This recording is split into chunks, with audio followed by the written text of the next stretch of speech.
Vou mostrar pra vocês que um dos caras mais inteirados, melhor informados aí que existem, ele está exatamente trazendo pra nós revelações importantes daquilo que está por vir. É sempre bom ouvir pessoas que têm acesso a informações privilegiadas para que a gente possa não ser pego de surpresa e que a gente possa se antecipar aos eventos estranhos que estão chegando, né, pessoal? Então, vamos lá então, pessoal, para nosso tema de hoje, né? Coloquei pra vocês o título da nossa aula de hoje. Eu não acredito que ele disse isso. E aí, tem duas perguntas embutidas no texto, né? E eu sempre tô aqui te ensinando como fazer um título bem instigante. Vejam só, né? Aqui por trás desse título há duas perguntas. Quem disse e o que foi dito? Eu vou explicar isso pra você agora. Eu não acreditei, eu fiquei surpreso, eu fiquei impactado por algo que foi dito. O que foi dito e quem disse. Eu vou explicar isso tudo pra vocês agora. Vou até já colocar um link de uma entrevista com essa pessoa, porque foi dessa entrevista que eu retirei esse tema da nossa aula de hoje. Essa entrevista, ela acontece num veículo aí que, pra todo mundo que quer saber o que tá acontecendo no mundo, é um veículo que deve trazer pra você grande atenção. Nós estamos falando sobre nada mais, nada menos do que a revista The Economist. E a gente sabe que a revista Economist tem uma capacidade impressionante, não apenas de prever o futuro, a gente poderia dizer, mas uma capacidade impressionante de criar o próprio futuro, talvez, né? Porque muitas vezes eles não estão prevendo o futuro, eles estão apenas revelando a sua agenda. E essa entrevista, cujo link já coloquei pra vocês no YouTube, eu não consigo colocar link no Instagram. Nessa entrevista, meus amigos, a gente tem ali a editora-chefe da revista Economist, e ela tá fazendo ali, o nome dela é Zenny Minton Battles. Ela tá fazendo ali uma entrevista junto com o vice-editor-chefe, que é o Ed Carr. Eles estão entrevistando ninguém mais, ninguém menos do que o Stephen Bannon. Você conhece o Stephen Bannon? Ou o Stephen Bannon, que é aquele cara considerado... Eu dei uma adaptada do nome dele para português, né? Stephen Bannon é o cara que é responsável, reputado como sendo o conselheiro do presidente Donald, né? Uma espécie de mentor do presidente Donald. E aí, meus amigos, nessa entrevista, o Stephen Bannon, ele fez uma revelação altamente preocupante que eu falei, cara, eu não acredito que ele disse isso. Foi exatamente um trecho dessa entrevista que, pra quem tem olhos pra ver e ouvidos para ouvir, o cara revelou o plano de tudo que está chegando. E eu vou colocar, deixa eu colocar um link pra vocês mais fácil, porque além desse link do YouTube, eu vou colocar um link com exatamente o trecho que nos interessa, tá? O link da entrevista não é longo, a entrevista ela tem apenas 13 minutos, mas eu quero colocar o link do trechinho específico. Eu tô colocando aí pra vocês um link da plataforma X, onde já tem um corte específico da parte que aqui nos interessa. Nesse trecho, o que ele diz? Ele afirma que o presidente Donald possui um plano ultra secreto que vai garantir a sua permanência no poder em 2028. Aí você fala, Daniel, não pode, porque a 22ª emenda dos Estados Unidos impede alguém de ficar no poder 3 vezes.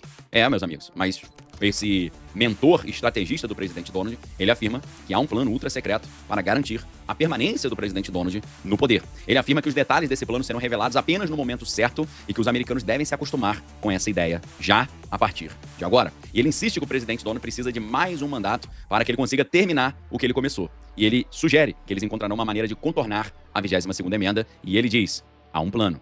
E aí você pergunta, Daniel, ele não revelou qual é o plano. Qual plano você acha que é? Meus amigos, eu tenho algumas hipóteses e nesse momento eu vou apresentá-las para vocês.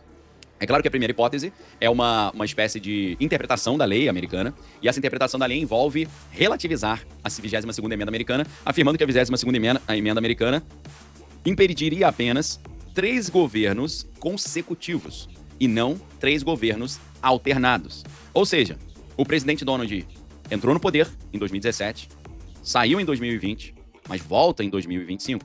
Então ele teve um mandato que não teve continuidade, ele não foi reeleito, e agora ele poderia ter 2 mandatos. Essa é a primeira hipótese, tá? É uma interpretação de texto jurídico, uma hermenêutica jurídica, que iria reinterpretar a 22ª emenda para dizer, olha, na verdade o que o texto constitucional diz é não pode ficar 3 mandatos seguidos, 3 mandatos intercalados poderia. Essa é a primeira hipótese. Mas a segunda hipótese, para esse plano ultra secreto para o presidente Donald ficar no poder, ela é mais estranhinha.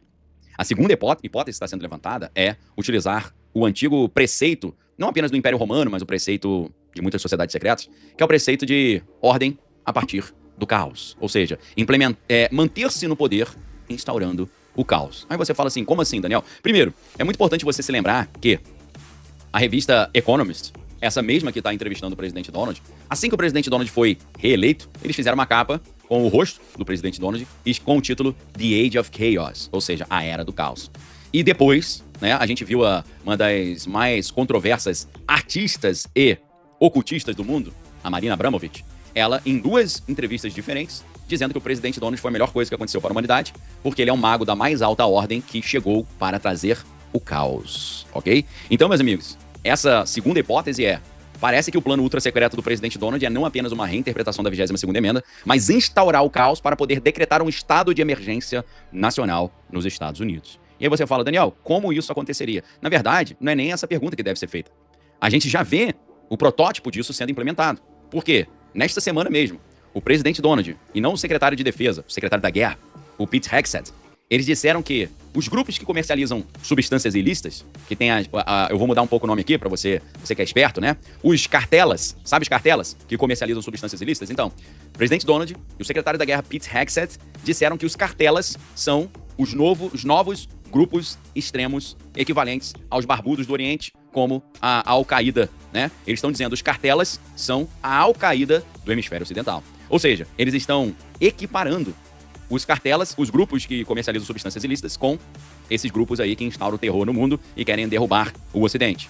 Meus amigos, dessa forma, a base para o caos já está sendo preparada. Porque da mesma forma que, depois daquilo que aconteceu no dia 11 do mês 9 de 2021, lá em Nova York, eles utilizaram o argumento de que os Estados Unidos estavam diante de um perigo, de um inimigo externo, e com isso eles instauraram, a gente pode dizer, a destruição do sistema democrático, porque com a instauração da legislação do ato patriótico número 1 e número 2, os Estados Unidos deixaram de ser um país onde há o Estado Democrático de Direito, porque eles acabaram em certos cenários com ampla defesa contraditória, juiz natural, devido ao processo legal e promotor natural também. Então, meus amigos, quando você equipara os grupos que comercializam substâncias ilícitas a esses grupos que implementam o terror, você está preparando o cenário jurídico e político para a decretação de um estado de emergência a nível nacional. E o presidente Donald se encontrou há poucos meses com um ex-comandante lá da Al-Qaeda, né, o Al-Jolani, que conquistou o território sírio e o chamou de tough, de durão, né? Então, meus amigos, parece que será exatamente por meio da instauração do caos, decretação de um estado de emergência, que ele irá arrumar um argumento para continuar no poder. É exatamente o que está acontecendo lá em Kiev. Lá em Kiev, o Zelenko, né, o Vladimir Zelenko, o Zelenko está no poder já há um tempão. Por quê? Porque ele argumenta que o país está diante de um estado de conflito e diante de um estado de conflito não há condição social de realizar um pleito para escolher um novo líder. Então, com o argumento de um estado de conflito, um estado de emergência, ele perpetua-se no poder. Ok? Então, meus amigos, não é apenas um caos de segurança que está sendo colocado nos Estados Unidos nesse momento, quando existe essa equiparação aos grupos internos com esses grupos dos barbudos do Oriente, mas, meus amigos, estão cada vez mais chegando informações de que um caos financeiro considerável também está sendo construído nos Estados Unidos. E para eu explicar para vocês o perigo desse caos financeiro e como os analistas já entenderam que talvez a gente está se aproximando até de um cenário muito semelhante daquilo que o mundo viveu no ano de 2008, eu vou explicar para vocês que está chegando, além de um caos na segurança, está chegando também um caos financeiro. O que está prestes a acontecer, meus amigos, de caos financeiro, foi planejado com antecedência. E eu mostro para vocês por quê. Porque isso tá no projeto 2025, no Project 2025. O projeto 2025, que era um plano de governo para o presidente Donald para o ano de 2025, ele até descreve a necessidade de eliminar milhares de bancos regionais e concentrar o poder entre as principais instituições financeiras. Concentrar é sempre uma palavra que deve chamar nossa atenção, uma vez que a gente sabe que o objetivo das elites é sempre concentração de renda, concentração de poder. Dizendo que estão distribuindo poder e renda, a gente tem a concentração do poder e da renda, tá bom? Então, ninguém está se perguntando o que acontecerá com os bancos regionais se o governo fechar quando a liquidez emergencial for retirada. Ou seja, todos esses funcionários públicos serão forçados a sacar depósitos dos bancos para pagar contas justamente quando houver uma drenagem sazonal de liquidez. Por quê? O que eu tô falando aqui com vocês, meus amigos? Eu tô explicando para vocês que nos Estados Unidos a gente tá vendo um enorme problema, um caos nos bancos regionais, alguns deles falindo, e a gente tá vendo isso tudo acontecer exatamente no momento em que o governo americano está fechado. A gente tem um shutdown do governo americano. Por que o shutdown do governo americano? Porque a gente tá vendo que o orçamento norte-americano não foi aprovado. E quando o orçamento não é aprovado, trava tudo. Os serviços públicos travam. Os funcionários públicos deixam de receber. E se um funcionário público deixa de receber, ele vai ter que sacar dinheiro que ele tinha guardado no banco para poder pagar a conta. Exatamente no momento que está acontecendo uma drenagem sazonal de liquidez. Segundo alguns analistas, nós estamos caminhando por um cenário muito semelhante ao cenário de 2008, quando teve aquela quebradeira que destruiu o mundo e fez falir um dos bancos mais tradicionais do planeta, que foi o Lehman Brothers, né? Então, meus amigos, alguns analistas, como é o caso do Financial, eles argumentam que nós estamos caminhando para um cenário igual ao de 2008, semelhante ao de 2008, só que 10 vezes pior. Inclusive, o chefe do Banco da Inglaterra, o Andrew Bailey, ele disse que os eventos recentes no mercado de crédito privado nos Estados Unidos têm ecos preocupantes com a crise das hipotecas subprime de 2008, ok? Eu não sei se você se lembra, mas o que gerou a crise de 2008? Tô colocando para vocês o link dessa matéria aí que trata do chefe do Banco da Inglaterra, né? Sabendo que o Banco da Inglaterra é um dos mais poderosos e tradicionais do planeta. O que aconteceu em 2008 que fez a economia quebrar?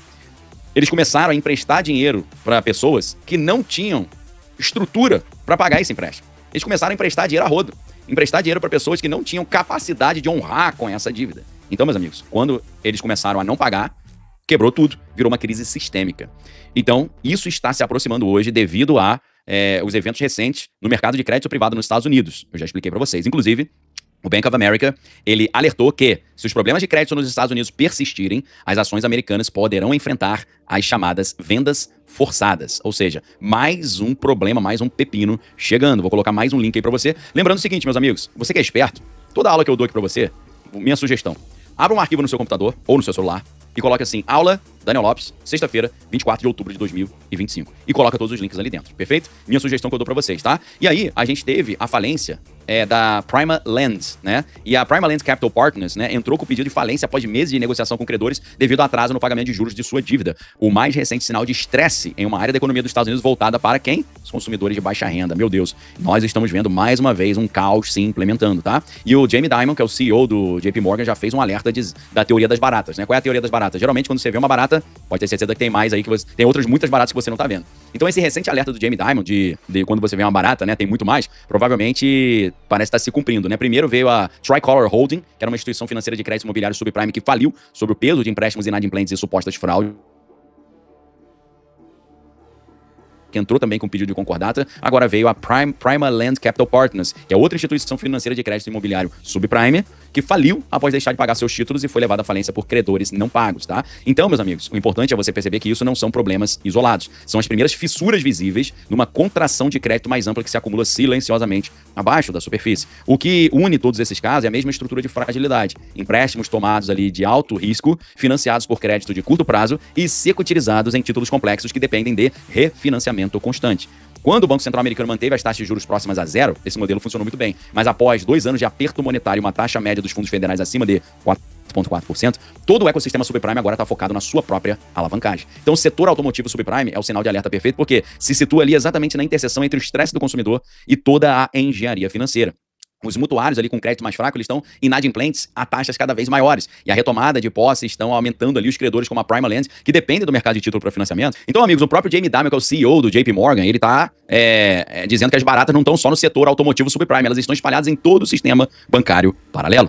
Muitos fundos de crédito privado e credores securitizados têm exposição semelhante, com marcação a modelo e não a mercado. Então, as primeiras falhas estão surgindo onde os consumidores sentem um aperto ali primeiro. Só que à medida que a liquidez ela vai se estreitando cada vez mais, né, o dinheiro disponível no mercado vai se estreitando cada vez mais, o estresse ele migra para o espectro do crédito, dos empréstimos para veículos e ao crédito para pequenas empresas. Daqui a pouco passa também para um problema para as empresas alavancadas e, eventualmente, para os bancos que emprestaram dinheiro para essas empresas. Ou seja, essas falências, elas são o equivalente financeiro aos primeiros tremores antes de um grande tremor de terra. Por quê?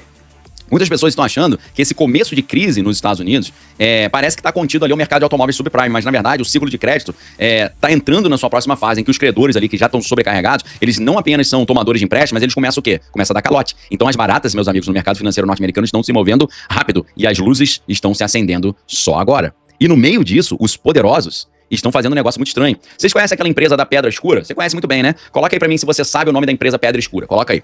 Meus amigos, a Pedra Escura está comprando casas por valores mais baixos e depois vendendo essas casas para elas mesmas para empresas de fachada por centenas de milhares de dólares a mais, tá? Então, qual é o primeiro passo? Eles identificam bairros de classe média com potencial de crescimento. Segundo passo, eles compram centenas de casas à vista, 20 a 30% acima do preço pedido pelo dono da casa. Terceiro passo, as famílias comuns não conseguem competir com o dinheiro corporativo ilimitado e elas compram mais de 50 casas no bairro, essas empresas. Quarta etapa, uma vez que elas controlam estoque suficiente de casas, elas vendem algumas casas para certas empresas que elas já possuem, com preços inflacionados, centenas de milhares acima do que eles compraram. E o quinto passo, esses preços de venda inflacionados se tornam a nova taxa do mercado, ou seja, eles estão inflacionando o mercado residencial nos Estados Unidos. E aí vem o sexto passo, né? O imposto sobre a propriedade. Por quê? É aqui que a coisa fica muito louca. Porque se o preço dos imóveis sobe muito, o preço dos impostos também sobe muito. E aí, às vezes, em determinados casos, os impostos das residências nos Estados Unidos, nessas áreas em que eles estão inflacionando o preço dessas propriedades, às vezes os impostos triplicam com base nessas vendas de maracutaia. Então, meus amigos, uma família que economizou por 10 anos para comprar sua primeira casa, elas não conseguem comprar, porque o preço está muito alto e quem compra são essas corporações com dinheiro infinito. E tem um outro problema ainda pior. O casal de idosos que tem a sua casinha lá há 40 anos, eles estão sendo forçados a vender a casa porque eles não conseguem mais pagar os impostos. Porque os impostos aumentaram 3 vezes, porque o preço do imóvel aumentou 3 vezes. Enquanto isso, entra todo esse dinheirão do mercado financeiro e essas empresas da Pedra Escura vão comprando todos os imóveis e depois alugam essas casas de volta para as mesmas famílias que tiveram que vender, foram obrigados a vender a casa, tá? Então, meus amigos, até você ter uma casa já ficou um negócio difícil.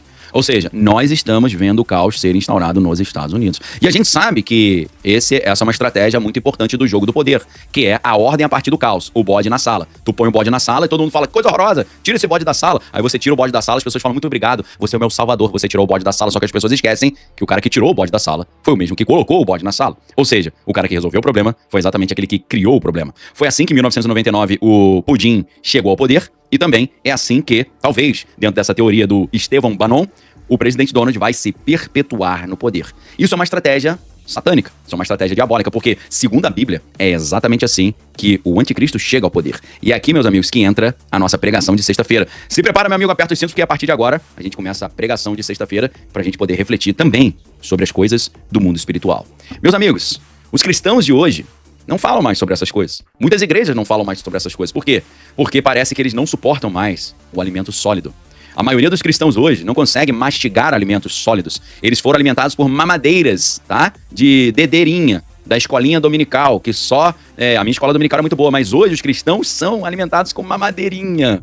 E são alimentados com mamadeirinha por tanto tempo, que se você fala alguma coisa além de Jesus te ama, eles já ficam com azia, eles já ficam com indigestão, eles já não conseguem digerir aquela palavra. Mas o apóstolo Paulo diz, eu não quero que vocês ignorem os ardis de Satanás, porque o apóstolo Paulo diz para que Satanás não encontre vantagem sobre nós, porque nós não ignoramos os seus ardis. Enquanto tem um monte de crente neném que só sabe falar e ouvir Jesus te ama, eles esquecem que a gente não luta contra carne nem sangue, mas contra principados e potestades e hostes celestiais do mal que vieram para roubar, matar e destruir.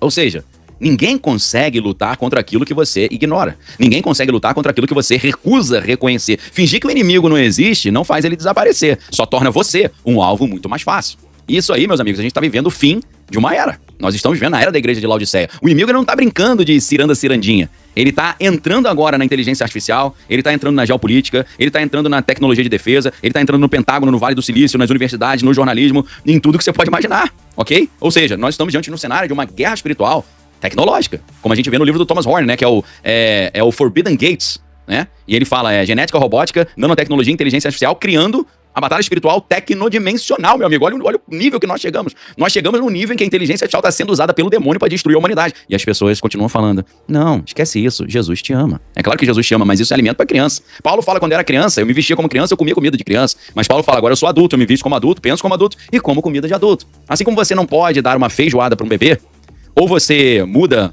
a alimentação, ou você espera o bebê crescer. E eu gostaria de dizer pra você, meu amigo, muda a tua alimentação e cresce, porque a gente hoje precisa atingir a plena estatura da varonilidade de Cristo, para que nós possamos estar preparados para batalhar o bom combate e resistir ao inimigo para que ele possa fugir de nós. Agora, deixa eu te fazer uma pergunta mais profunda. Você acha que aqueles anjos caídos que caíram lá no início da humanidade, eles pararam de trabalhar? Você acha que aqueles anjos caídos lá de Gênesis 6, que criaram seres híbridos, você acha que eles se aposentaram?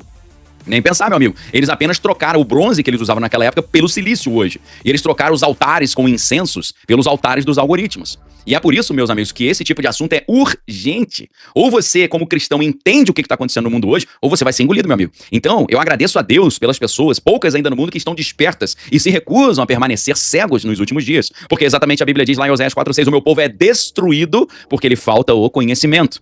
Meus amigos, um cristão ignorante é igual a um quadrado redondo. Não existe quadrado redondo. Ou ele é quadrado ou ele é redondo. Não existe cristão ignorante. Ou ele é cristão ou ele é ignorante. Porque a Bíblia diz em Oséias 4:6, o meu povo é destruído por falta de conhecimento. Ok? Ou seja, ignorância para o cristão não é inocência. Ignorância para o cristão é pular do precipício.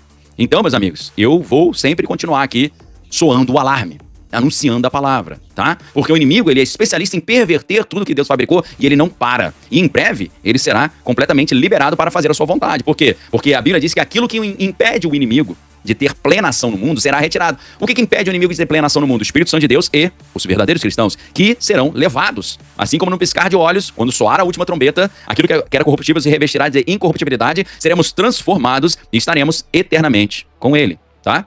Então, meus amigos, passou da hora de você conhecer Jesus como seu único e exclusivo Senhor e Salvador, né? Você depositar a sua fé em Cristo Jesus, porque ele oferece pra você gratuitamente a salvação. Tudo que você precisa fazer é dizer sim, receber Jesus. Falar, Jesus, nessa tarde de sexta-feira, dia 24 de outubro, eu reconheço os meus pecados, declaro que sem ti nada posso fazer, mas declaro que em ti sou mais do que vencedor. Escreve meu nome no livro da vida para que eu e minha família possamos te servir, não só hoje, mas para todo sempre, porque eu creio que o Senhor Jesus veio em carne, morreu na cruz, ressuscitou o terceiro dia e está assentado à destra de Deus. Eu declaro diante dos homens, cumprindo a tua palavra que diz, aquele que declarar o meu nome diante dos homens, eu confessarei o nome dele diante do Pai. Assim eu faço, cumprindo a tua palavra, em nome de Jesus. Amém. Amém, queridos? Mas eu não terminei ainda não. Se você tá gostando, já vai dando like, tá? A gente tá com 11.209 pessoas, mas apenas 8.400 likes. Acelera no like se você tá gostando, eu vou tomar um golinho de água e vou continuar essa reflexão aqui. Então segura. Vamos lá, galera. Ezequiel 12. Agora que é a parte mais legal. Ezequiel 12. Diz assim, o Senhor falou comigo assim, homem mortal, você está vivendo no meio de um povo desobediente. Eles têm olhos, mas não veem nada. Têm ouvidos, mas não ouvem nada, pois são rebeldes. Agora, homem mortal, arrume uma trouxa, como se você fosse alguém fugindo da sua terra, e saia antes do cair da noite, desde que todos vejam que você está saindo para ir a algum lugar. Pode ser que aqueles rebeldes o vejam. Para que eles possam vê-lo, arrume durante o dia sua bagagem para você sair. Então, faça com que eles vejam você partir à noitinha como quem está indo para um cativeiro. Enquanto eles estiverem olhando, abra um buraco na parede da sua casa e saia por ele com a sua trouxa. Deixe que eles o vejam, pôr a trouxa nas costas e saia no escuro, com o rosto coberto para que você não possa ver onde vai. O que você fizer será um aviso para todo o povo de Israel. Eu fiz o que o Senhor mandou. Naquele dia, arrumei uma bagagem como se eu fosse fugir. Naquela tarde, quando estava escurecendo, fiz com as minhas próprias mãos um buraco na parede e saí pela parede. E eles me viram, quando coloquei a trouxa nas costas e fui embora. Na manhã seguinte, o Senhor me disse, homem mortal, esse povo rebelde está lhe perguntando o que você está fazendo. Agora diga-lhes aquilo que eu, o Senhor, estou dizendo a eles. Esta mensagem é para o príncipe que governa lá em Jerusalém, para todo o povo que mora ali. Diga a eles que o que você fez é um sinal daquilo que vai acontecer com eles. Eles serão levados da sua terra, serão levados ao cativeiro. O príncipe que o está governando porá sua trouxa nas costas no escuro e escapará por um buraco aberto no muro para ele. Ele cobrirá o rosto e não verá para onde está indo. Mas eu preparei a minha arapuca e o apanharei nela. Depois eu o levarei para a cidade da Babilônia, onde ele perecerá sem chegar a vê-la. Espalharei em todas as direções todos os que vivem em volta dele, os seus conselheiros, seus guardas, e haverá gente procurando eliminá-los. Quando eu os espalhar entre as outras nações e por países estrangeiros, eles ficarão sabendo que eu sou o Senhor. Deixarei alguns escaparem do conflito, da falta de alimentos e das enfermidades, de modo que lá no meio das nações eles compreenderão o quanto as suas ações foram vergonhosas e reconhecerão que eu sou o Senhor. E o Senhor falou assim comigo, homem mortal, trema de medo quando você comer e estremeça quando beber. Diga ao povo desse país que esta é a mensagem do Senhor Deus para a gente de Jerusalém que ainda está vivendo na sua terra. Quando eles comerem, estremecerão. Quando beberem, tremerão de medo. Tudo que existe na terra deles será tirado, pois todos que vivem ali são gente violenta. As cidades que agora estão cheias de gente serão destruídas e o país vai virar um deserto. Aí eles ficarão sabendo que eu sou o Senhor. E o Senhor falou comigo assim, homem mortal, por que o povo de Deus repete o provérbio, o tempo passa e as profecias não dão em nada? Agora diga a essa gente aquilo que eu, Senhor Deus, penso a respeito disso. Eu vou acabar com esse provérbio. Eles nunca mais será repetido em Israel. Diga isso. O tempo chegou e o que foi dito será cumprido. Não haverá mais visões falsas nem profecias enganadoras no meio do povo de Israel. Eu, o Senhor, falei e o que eu disser acontecerá. Não haverá mais demoras. Povo rebelde, vocês ainda estarão vivos quando eu fizer o que eu prometi. Eu, o Senhor, falei. E o Senhor me disse, homem mortal, os israelitas pensam que as visões que você tem e as suas profecias são a respeito de um futuro que está longe. Por isso, diga a eles o que eu, o Senhor Deus, estou dizendo. Não haverá mais demora. O que eu disse que vai acontecer, vai acontecer. Eu sou o Senhor Deus, eu falei. Eu li o capítulo 12 inteiro do livro de Ezequiel, versículo 1 até o versículo 28. Ou seja, por que não se prega mais isso nas igrejas? Por que as pessoas não olham mais para o livro de Ezequiel? As pessoas, quando falam do livro de Ezequiel, falam apenas da profecia sobre o vale de ossos secos. Pelo amor de Deus, gente. O livro de Ezequiel é grande pra caramba e tem ensinamentos maravilhosos. O livro de Ezequiel começa no capítulo 3, ele dizendo... Deus falando pra Ezequiel, vai Ezequiel e dá uma mensagem dura pro povo. Ezequiel falou, não vou dar mensagem dura nenhuma pro povo não, o povo já tá chateado, eles vão querer me eliminar, tirar minha vida. E Deus fala, Ezequiel, se eu digo que o povo irá morrer e tu não adverte, eles morrerão no seu pecado, mas eu vou cobrar o sangue deles da sua mão, porque eu mandei você alertar e você não alertou. Meus amigos, por que nós paramos de pregar isso? Por que nós paramos de ler isso? Por que nós paramos de viver isso? Nós paramos porque o apóstolo Paulo nos anunciou o que aconteceria no final dos tempos. 1 Timóteo 4:1 diz, o Espírito expressamente diz que nos últimos dias muitos abandonarão a fé, dando ouvido a espíritos enganadores e doutrinas de demônios. As doutrinas de demônio se infiltraram nas igrejas. Os espíritos enganadores se infiltraram nas igrejas. Eles não querem mais falar sobre pecado, falar sobre restauração, mudança de vida, deixar de ser uma pessoa nojenta, mentirosa, salafrário, hedonista. Não, eles não falam mais sobre isso, mas Deus está falando. O meu juízo está chegando. A punição para os rebeldes está chegando. Então, meus amigos, Daniel, o que eu faço diante disso? Buscai ao Senhor enquanto se pode achar. Arrependei-vos, porque é chegado o reino de Deus. Beleza? Então, meus amigos, presta atenção. Nós hoje precisamos decidir o que a gente quer fazer. A gente quer ficar do lado de Jesus ou de Barrabás? A gente quer ficar do lado de Jeová ou ao lado de Baal? É claro que Jesus nos ensina o caminho. Não apenas ele nos ensina o caminho, ele é o próprio caminho. Ele disse, eu sou o caminho, eu sou a verdade, eu sou a vida. Ninguém vem ao Pai senão por mim, ok? Olha que maravilha, meus amigos. Então, prestem muitíssima atenção no que eu vou dizer pra vocês agora. Está chegando a hora de separar o joio do trigo. Você sabe que Deus, ele tem uma pá na mão. Você sabia disso? Jesus tem uma pá na mão. E ele está com a pá na mão, doido para limpar a sua eira, ok? Ele está doidinho para limpar a sua eira. E o que significa isso? Significa que Jesus, lá em Lucas 3:17, né? A gente tem uma passagem bíblica maravilhosa, onde a gente lê que Jesus diz, eis que estou com a pá na mão, prestes a limpar a eira. Esse ato, meus amigos, de limpar a eira, separar o joio do trigo, significa um símbolo do juízo divino. Juízo esse em que os justos serão recolhidos no celeiro do Senhor e os ímpios, como a palha, serão consumidos pelo fogo. Só que não é qualquer fogo, é o fogo inextinguível, tá? Na época de Jesus, a eira era um local aberto e plano onde o trigo colhido era amassado, esmagado. E a pá era usada para lançar a mistura de grãos e palha no vento, para que o vento soprasse a palha mais leve e deixasse o grão mais pesado. Ou seja, separar o que separa o joio do trigo, o vendaval, a tempestade. E a tempestade está chegando e vai separar, meu amigo, tá? Então a Bíblia usa essa cena agrícola como, na verdade, uma metáfora para esse julgamento final de Deus que está chegando. A pá que separa as coisas, o joio do trigo, o justo do injusto, o santo do profano, o verdadeiro cristão do falso cristão. Essa pá representa o poder de Jesus para separar as coisas. O trigo representa aqueles que são salvos e são levados para o celeiro de Jesus, que é a salvação. Enquanto a palha, que é o joio, representa aqueles que foram rejeitados pela sua rebeldia. E os que são rejeitados pela sua rebeldia serão queimados no fogo inextinguível, que é o juízo. Ou seja, a passagem serve como uma verdadeira reflexão para todos nós de que Deus vai separar o verdadeiro cristão do falso cristão.